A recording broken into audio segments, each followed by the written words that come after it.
Good evening. एक बार फिर से आप सबका स्वागत है। अभी तक हम लोग इंडक्टिव इफेक्ट में प्लस आई इफेक्ट देखे, माइनस आई इफेक्ट देखे, रेजोनेंस देखे, रेजोनेंस प्लस इंडक्टिव इफेक्ट के क्वेश्चंस किए हैं और सारे क्वेश्चन एसिड और बेस पे आधारित है। अब हम लोग रिएक्शन इंटरमीडिएट को देखेंगे। इलेक्ट्रिकल इफेक्ट्स जो होते हैं, इंडक्टिव इफेक्ट या रेजोनेंस या हाइपर कंजुगेशन, ये जो तीनों हैं हमारे रिएक्शन इंटरमीडिएट को कैसे प्रभावित करते हैं देखते हैं। क्या होता है रिएक्शन इंटरमीडिएट? लिखिए heading, reaction intermediate. Reaction intermediate क्या होता है? रिएक्शन इंटरमीडिएट को समझने के पहले आप ये बात समझिए, जैसे बचपन और बुढ़ापे के बीच में जवानी आती है, ये एक फेज होता है जिसमें हम ज्यादा से ज्यादा एक्सपेक्टेशन होता है कि हम उसको अच्छे से निभाएं, मतलब जवानी को ज्यादा अच्छे ढंग से स्टेबिलिटी लाएं, क्योंकि जवानी जितना स्ट्रांग होगा बुढ़ापा उतना आराम से कटेगा। ये जनरल परसेप्शन है। उसी तरह जब भी कोई रिएक्शन परफॉर्म करता है तो रिएक्टेंट और प्रोडक्ट के बीच में एक फेज आता है जिसको हम क्या कहते हैं? Reaction intermediate. जस्ट लाइक जवानी की तरह बचपन और बुढ़ापे के बीच में जैसे जवानी है, उसी तरह रिएक्टेंट और प्रोडक्ट के बीच में क्या होता है? Reaction intermediate. अगर कोई कंपाउंड का प्रोडक्ट हमको अच्छा बनाना है तो उसकी स्टेबिलिटी को अच्छा करना होगा। किसकी स्टेबिलिटी को? रिएक्शन इंटरमीडिएट की। ऑर्गेनिक केमिस्ट्री में कंपाउंड जब भी बनते हैं तो दो तरह के, एक मेजर और एक माइनर। जैसे जब भी हम जनरल केमिस्ट्री की बात करते हैं तो जैसे कार्बन ऑक्सीजन से रिएक्शन किया, कार्बन डाइऑक्साइड बन गया।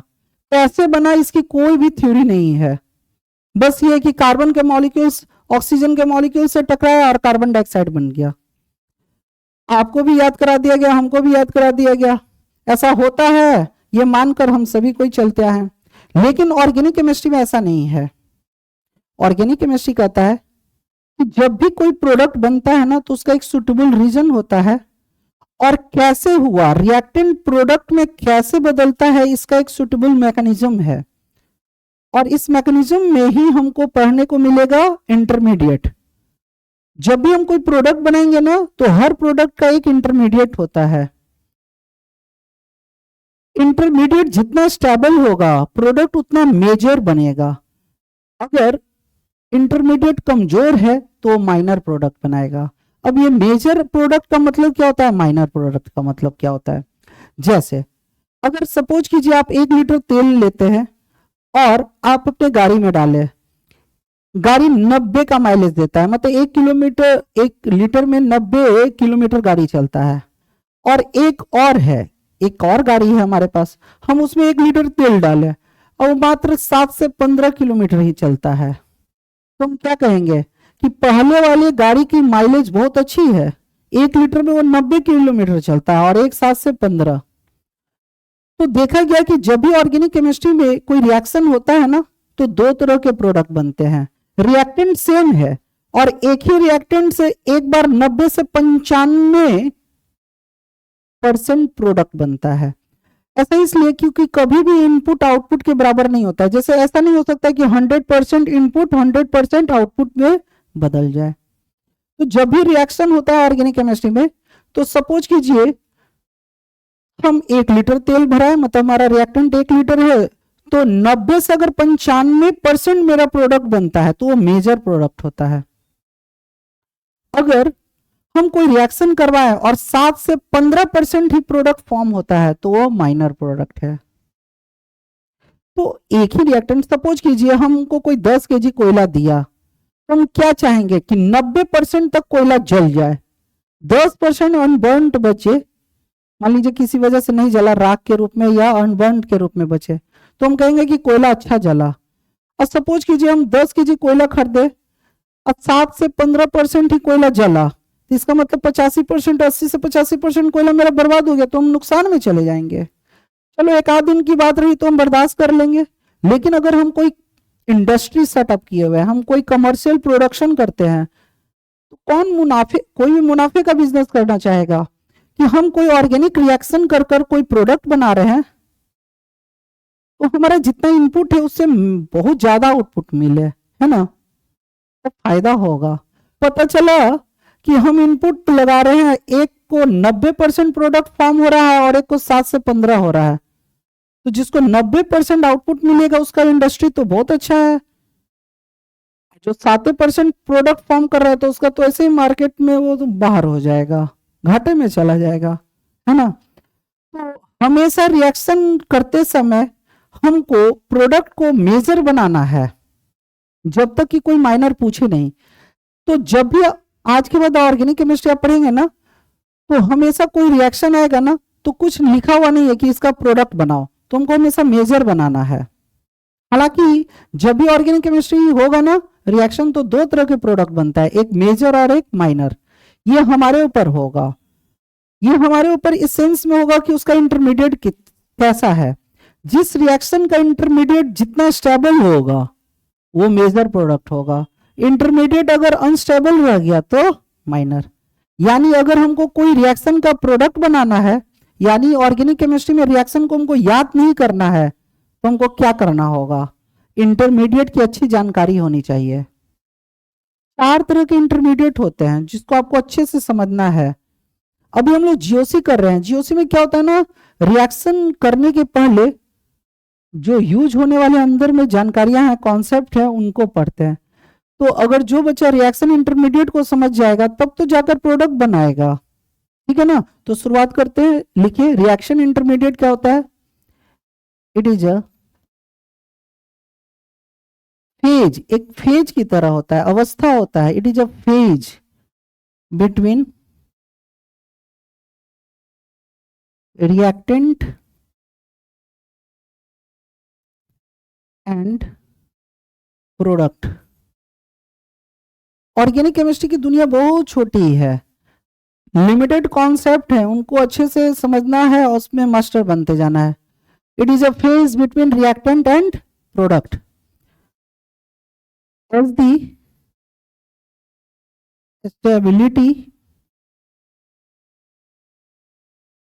of reaction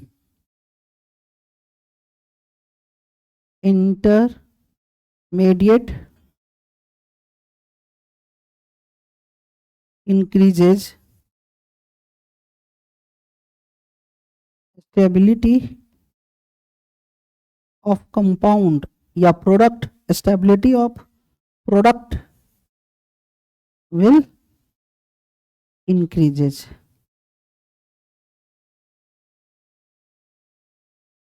अगर किसी भी रिएक्शन के दरमियान प्रोडक्ट को हमको ज्यादा स्टेबल रखना है, मतलब मेजर प्रोडक्ट जिसकी बात कर रहे हैं, ठीक है ना, तो वो प्रोडक्ट कैसा होगा, मेजर, अदरवाइज माइनर हो जाएगा। तो जितने भी इंडस्ट्री सेटअप किए हुए लोग या प्रोडक्शन कर रहा है, मैन्युफैक्चरिंग कर रहा है ना, तो वो एक सर्टेन जानकारी रखता है अगर ऑर्गेनिक रिएक्शन कर रहा है तो, कि हमको मेजर प्रोडक्ट बनाना है। कभी कभी ऐसा होता है कि स्टॉक करने की जगह नहीं है और मशीन रुके नहीं, तो माइनर बना लो। जहां पे प्रोडक्शन 90% की ओर जा रहा है, जैसे कोरोना आ गया बीच में, मान लीजिए मांग नहीं है मार्केट से, तो जो कंपनियां होती है ना बड़ी बड़ी, प्रोडक्शन करेगा तो उसको स्टॉक करने का भी तो जगह होना चाहिए। तो जितना उसका गोदाम है, वेयर हाउस है, मान लीजिए वो भी भर गया, उसके मजदूर बेरोजगार ना हो जाए, तो कम से कम हम क्या चाहेंगे कि चलो कुछ तो प्रोडक्शन होता रहे, सीधे हम अपनी इंडस्ट्री को शट डाउन नहीं कर देंगे, ठीक है ना। तो हमको दोनों की जानकारी चाहिए कि मेजर प्रोडक्ट कैसे बनता है और माइनर प्रोडक्ट कैसे बनाते हैं, और ये सभी डिपेंड करता है रिएक्शन इंटरमीडिएट पे। कौन कौन है रिएक्शन इंटरमीडिएट, लिखिए टाइप्स ऑफ रिएक्शन इंटरमीडिएट।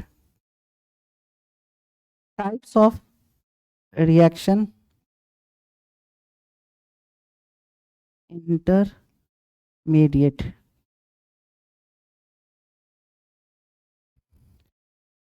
सबसे पहला होता है कार्बोकेटायन,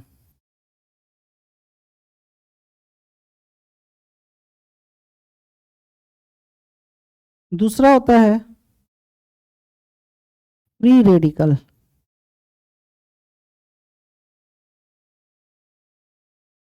तीसरा कार्बो एनायन,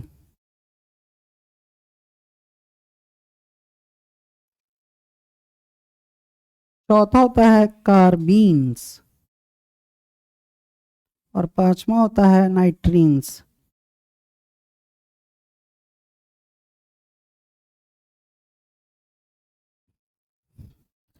ऐसा किसी के पेरेंट्स नहीं होते हैं या हमारा समाज हमारे घर में लोग नहीं होते हैं जो सभी का एक्सपेक्टेशन होता है कि, या हम सभी कोई कोई बचपन से सिखाया जाता है कि अपनी स्टेबिलिटी को गेन करो, अपना मैक्सिमम आउटपुट करना है जब हम यंग होते हैं, ठीक है ना। तो एक्सपेक्टेशन का अंत नहीं है। तो सभी के साथ कैसे होता है कि एक नॉर्मल एक्सपेक्टेशन को तो पूरा किया जा सकता है, लेकिन अब हर कोई राम जी तो नहीं बन जाएगा कि उसकी जवानी इतनी अच्छी हो कि वो एक आदर्श बन जाए। तो हमारा जो कार्बिन और नाइट्रीन्स एक ऐसा एक हाइपोथेटिकल कॉन्सेप्ट है, ध्यान से सुनिए। कार्बिन और नाइट्रीन्स दो ऐसे हाइपोथेटिकल स्टेटस एक फेज है जिसको मतलब पहुंच पाना उस स्टेबिलिटी तक किसी के बस की बात नहीं है।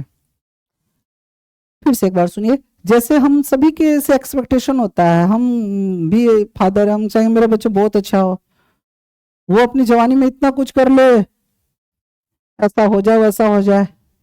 पर अगर ये एक हाइपोथेटिकल कंडीशन पे पहुंच गया, मतलब अनएक्सपेक्टेड हम सोच रखते हैं अपने बच्चों से, कार्बिन और नाइट्रीन्स ऐसा ही है, एक ऐसा इंटरमीडिएट जो हाइपोथेटिकल है, जहां पर पहुंच पाना बड़ा मुश्किल है, प्रैक्टिकली मतलब पॉसिबल नहीं है।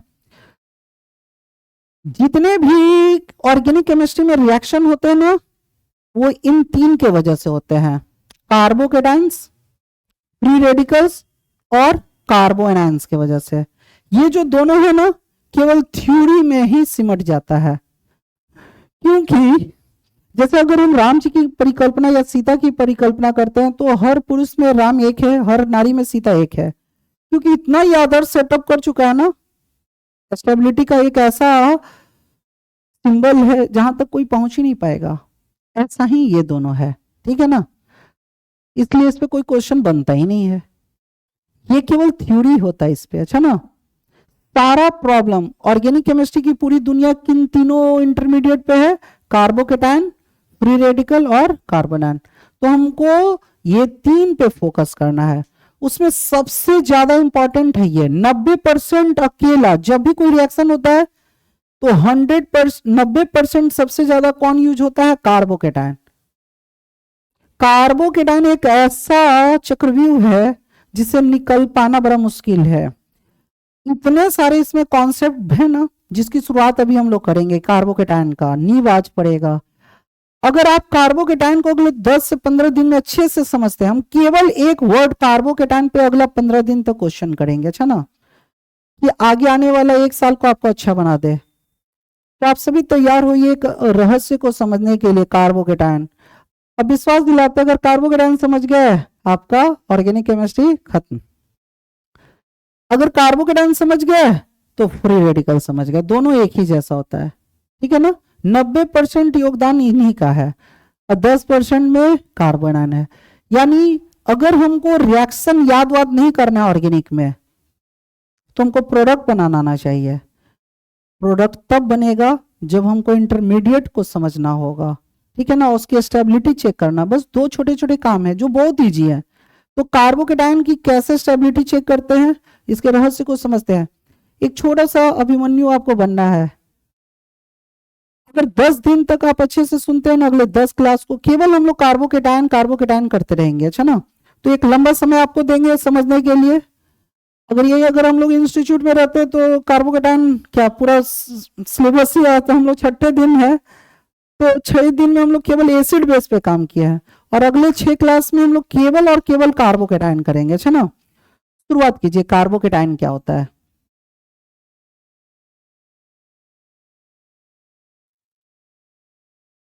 चैप्टर कंप्लीट नहीं करना, हमको उसके रहस्य को समझना है, कार्बोकेटाइन क्या होता है। बहुत इजी है, ध्यान से सुनो। अब लिखना नहीं है, पहले सबको ही समझने पे फोकस कीजिए। एक कार्बन है, इसकी 4 वैलेंसी होती है। एक कार्बन हमेशा 4 लोगों से जुड़ना पसंद करता है। एक कार्बन जैसे हम एक आदमी है, ऐसे समझिए वैलेंसी क्या होती है, रिलेशन बनाने की क्षमता।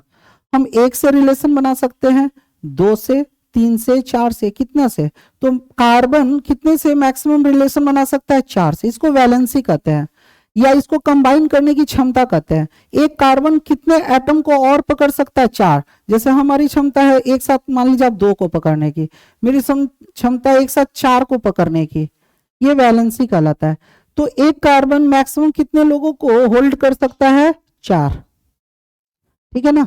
और कार्बन के पास इलेक्ट्रॉन कितने होते हैं, 4। क्यों, इसके पास वैलेंस इलेक्ट्रॉन है, यही कंबाइन करने की क्षमता देता है, ठीक है ना। तो कार्बन को किसी और 4 से जुड़ना है, ठीक है ना, कार्बन को किसी 4 से जुड़ना है।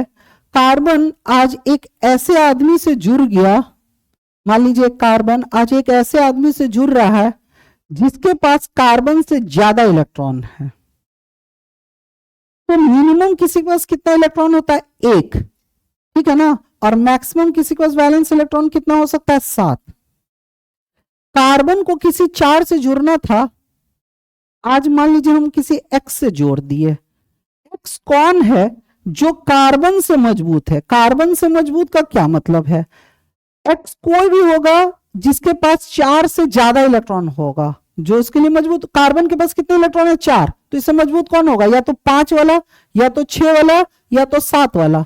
तो मान लीजिए जिसका दिन खराब था, ये सबसे मजबूत से जुड़ गया। एक्स कोई आदमी है जिसके पास कितने वैलेंस इलेक्ट्रॉन है, 7। ध्यान से सुनो, एक्स यहां पे कौन कौन हो सकता है, या तो 5 इलेक्ट्रॉन वाला, या तो 6 इलेक्ट्रॉन वाला, या तो 7 इलेक्ट्रॉन वाला। हम ऐसे ही एक एग्जाम्पल लिए कि मान लीजिए कि आज इसका दिन खराब था, अपने से मजबूत से जुड़ा, तो इसके लिए मजबूत कौन होगा, सबसे बड़ा मजबूत कौन होगा, जिसके पास 7 इलेक्ट्रॉन होगा। 7 के बाद किसी के पास इलेक्ट्रॉन ही नहीं होता, उसके बाद स्टेबिलिटी हो जाता है। देखे 7 इसके पास था, एक इससे साझेदारी किया तो 8 हो गया ना। उसी तरह ये किसी से साझेदारी करेगा, उसी तरह ये करेगा, ये करेगा। अभी हम मान लीजिए एक ही से जोड़ते हैं। कार्बन को किसी 4 से जुड़ना था, जिसका दिन खराब है, अपने से बहुत मजबूत से जुड़ गया, एक ऐसे आदमी से जिसके पास 7 इलेक्ट्रॉन था। अगर कोई बॉन्ड 2 डिफरेंट लोगों के बीच में बनता है और जिसके पास इलेक्ट्रॉन ज्यादा होता है ना, उस पर कैसा चार्ज ज्यादा आता है, निगेटिव चार्ज, ठीक है। अब जिसके पास इलेक्ट्रॉन कम रहता है, प्लस चार्ज। कार्बन देखा कि आज भाई साहब एक ऐसे आदमी से जुड़ गए तो उसके पास मेरे से बहुत ज्यादा इलेक्ट्रॉन है, तो इसको खुद में कमी का एहसास होगा, है ना। तो कमी को कैसे डिनोट करते हैं, प्लस से। और इसको अधिकता कह रहे यार, मेरा पार्टनर जिससे जुड़े है ना, उससे हमको बहुत ज्यादा है इलेक्ट्रॉन, 7 है, तो इस पे निगेटिव चार्ज आ जाएगा। ये साझेदारी इस रेड वाले इलेक्ट्रॉन के बीच में हुआ है और ये ग्रीन वाले इलेक्ट्रॉन के बीच में हुआ है। कहने का मतलब ये 7 इलेक्ट्रॉन है ना, निगेटिवली चार्ज हो जाएगा, और ये 4 इलेक्ट्रॉन कैसा है, पॉजिटिवली चार्ज है। अब प्लस माइनस में आकर्षण होगा, प्लस हमेशा माइनस की ओर जाता है। अब ऐसा नहीं कि दोनों इलेक्ट्रॉन एक दूसरे की तरफ खिंचाने लगेगा। ये एक्स है ना, ये वाला इलेक्ट्रॉन निगेटिवली चार्ज है, ये कुआं है, और ये इलेक्ट्रॉन कमी है, इसको प्यासा बोलेंगे। ये रेड वाला इलेक्ट्रॉन कुछ देर के बाद है ना, एक्स की तरफ खिंचाना शुरू कर जाएगा। क्यों, क्योंकि प्लस माइनस में अट्रैक्शन होता है। ये निगेटिव, 7 को निगेटिव इलेक्ट्रॉन है, और ये 4 इलेक्ट्रॉन कैसा है, पॉजिटिवली खिंचाएगा। ये तीनों नहीं, बॉन्ड इसके साथ ना बना है, ई वाला इलेक्ट्रॉन के बीच में साझेदारी हुआ है। तो ये हरा वाला इलेक्ट्रॉन है ना, ये रेड वाला को अपनी ओर खींचना शुरू करेगा कुछ समय बाद। और कुछ समय के बाद क्या होगा, इसको देखिए सब कोई ध्यान से। इसके पास जो 3 इलेक्ट्रॉन इधर था तो वो ऐसे ही रह जाएगा, लेकिन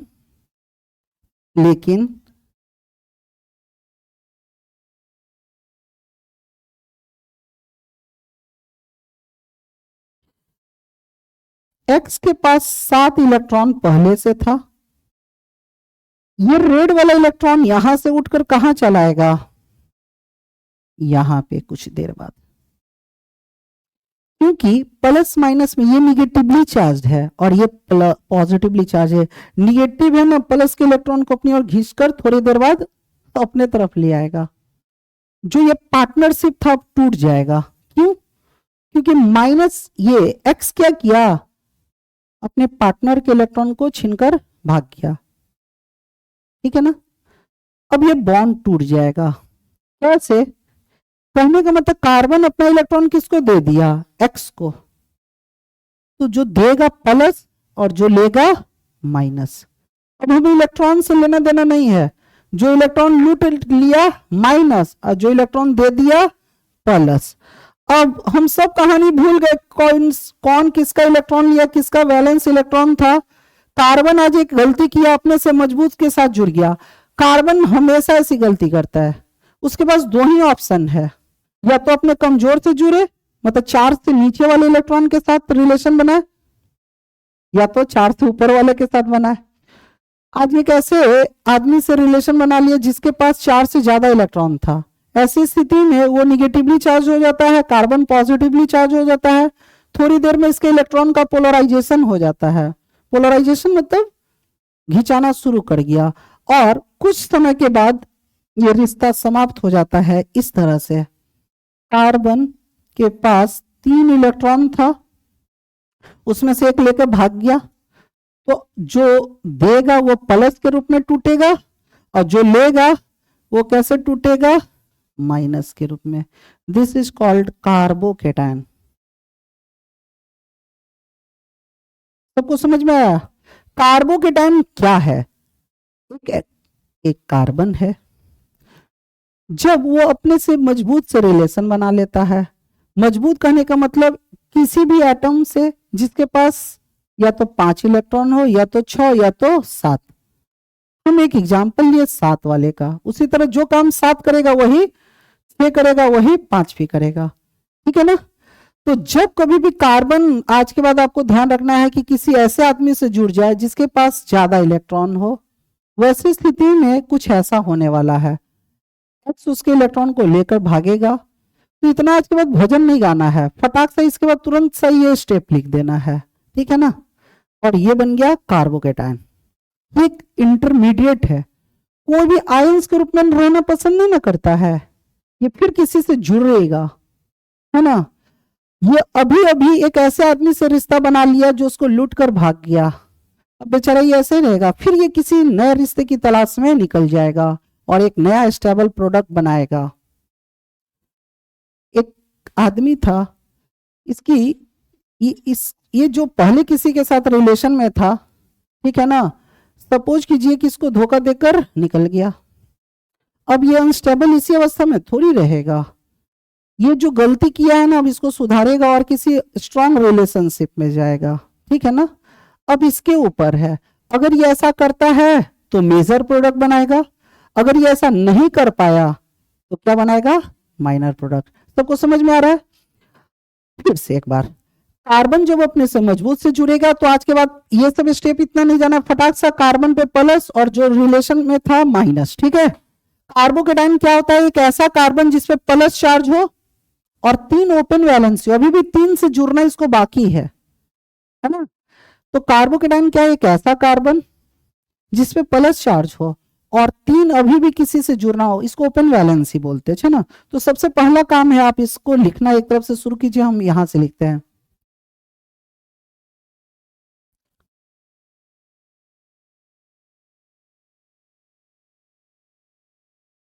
those carbon atom which carries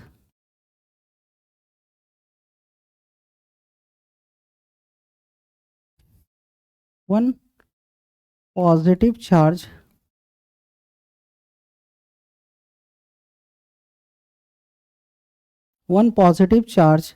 and 3 open valency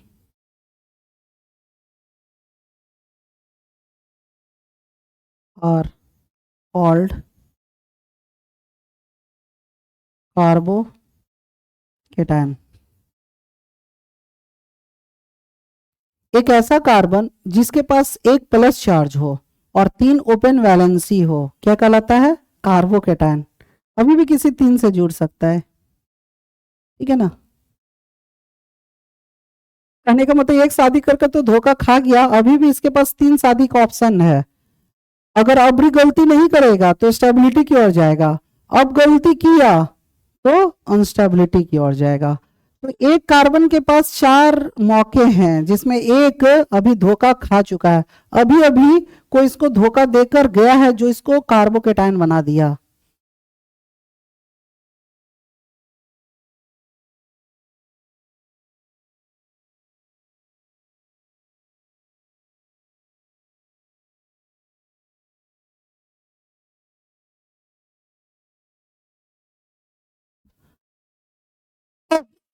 अगर कोई कार्बोकेटायन बन चुका है, कार्बोकेटायन बन चुका है मतलब कार्बन का इलेक्ट्रॉन लूटकर कोई चला गया, अब इसको इलेक्ट्रॉन की कमी है ना।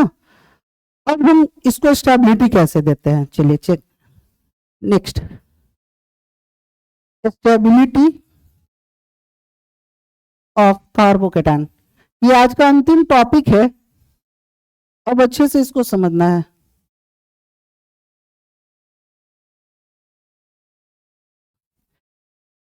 कार्बन को किसी 4 से रिलेशन बनाना था जिसमें एक तो धोखेबाज निकल गया, इसके इलेक्ट्रॉन को छीनकर चला गया जो इसको कार्बोकेटायन बना दिया।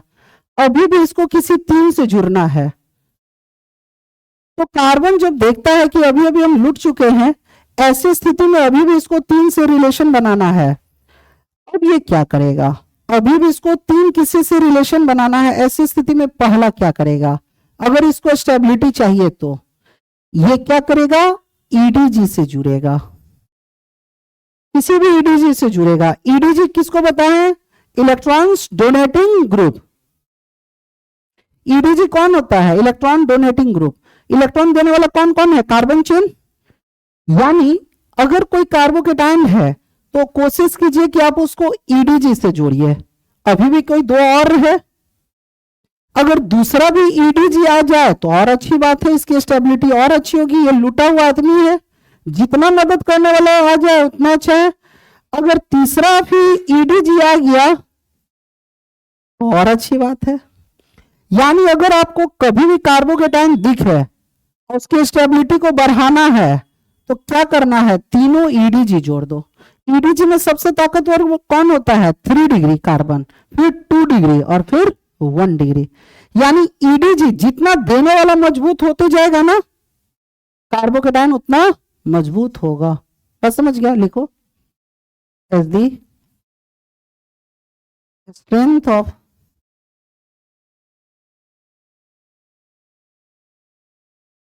EDG increases, as the strength of EDG increases, stability of carbocation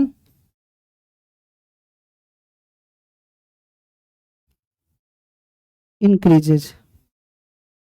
कुल मिलाकर आपको बता रहे हैं बार बार, 1 महीने 1.5 महीने होली तक अपना 100% दो। ऑर्गेनिक का कॉन्सेप्ट समझ में आ गया, काम हो गया। फिजिकल क्या फॉर्मूला और वो सब कोई कर लेता है।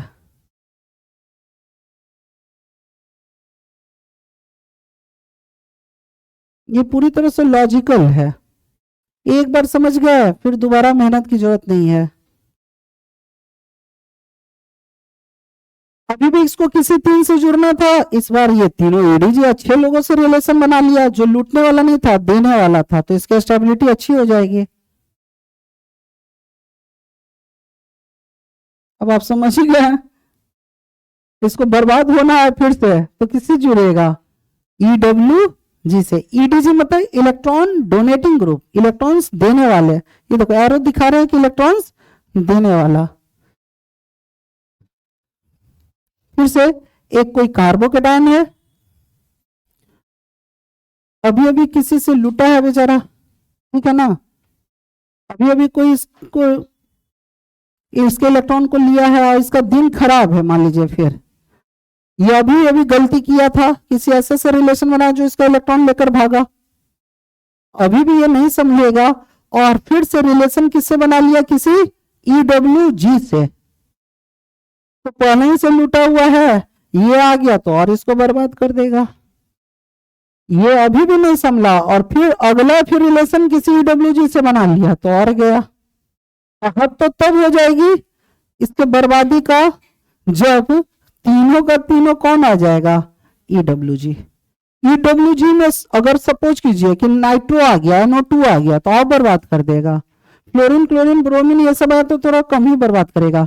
मतलब ईडब्ल्यूजी जितना ताकतवर होगा, ईडब्ल्यूजी जितना ताकतवर, छीनने वाला जितना ताकतवर होगा, कार्बोकेटायन उतना कमजोर पड़ता जाएगा। देखिए stability of carbocation decreases as the strength of EWG increases। कुल मिलाकर हम लोग सीख चुके हैं कि अगर कार्बोकेटायन के स्टेबिलिटी को बढ़ाना है तो EDG जोड़ना, EWG मत जोड़ देना।